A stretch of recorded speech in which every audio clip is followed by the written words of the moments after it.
বড়দের প্রণাম এবং ছোটদের বুক ভরা ভালোবাসা দিয়ে চলুন শুরু করা যাক আজকের ভিডিও। আজকের ভিডিওর টপিক হচ্ছে কার্তিক পুজো। আগের ভিডিওতে তোমরা সবাই দেখেছো আমরা দাদা ভাইয়ের বাড়িতে কার্তিক ঠাকুর ফেলেছি। এসে গেছি আমরা খড়গপুর, মানে দাদা ভাইয়ের বাড়ি। আমরা বাড়ির লোকেরা মিলেই এরমভাবে ডেকোরেশন করেছিলাম ঘরেতেই। ডেকোরেশনটা তো দেখলেই সবাই, এবার পুজোটাও দেখে নাও কেমনভাবে পুজো হয়েছিল। ঠিক এরমভাবে খুব সুন্দরভাবে পুজো হয়েছিল। আমাদের ঠাকুরটা যেমন খুব সুন্দর দেখতে ছিল, ডেকোরেশনটাও যেমন খুব সুন্দর হয়েছে, তেমন পুজোটাও অসাধারণ হয়েছে। আর ঠাকুরমশাই খুব নিষ্ঠা ভরে পুজো করেছিল।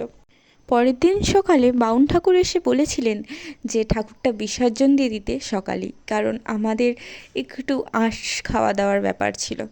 তো যথারীতি যেরকম বলা সেরকম কাজ। বৌদি ভাই বরণ শুরু করে দিয়েছে, আর পাশ থেকে সাহায্য করছে আমার মা আর মাসিমণি, কারণ বুঝতেই পারছেন বৌদি ভাইয়ের প্রথম বরণ এটা। জানেন, প্রত্যেক বছর কার্তিক পুজোটা ঠিক যেমনভাবে যায় এবছর পুরো আলাদা ছিল, কারণ আমাদের নিজেদের বাড়িতে পুজো ছিল, আমার দাদা ভাইদের বাড়িতে পুজো। দাদা, দিদি, ভাই, বোন সবাই মিলে খুব মজা করে পুজোটা কাটানো হয়েছে। এবার বরণ করে নেওয়ার পালা আমার মায়ের।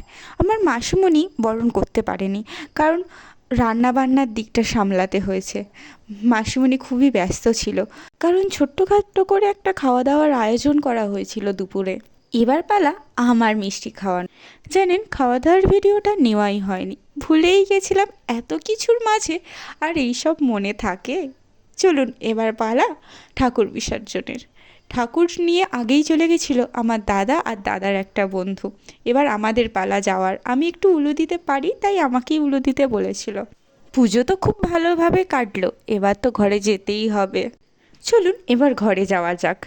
এই যে খড়গপুর স্টেশনে আবার চলে এসেছি, আবার গাড়ি ধরে নিয়ে সোজা বাড়ি। ঘরে ফেরার পথে কিছু খাওয়া দাওয়া করেছিলাম ট্রেনে, তারই কিছু ভিডিও শেয়ার করলাম আপনাদের সঙ্গে।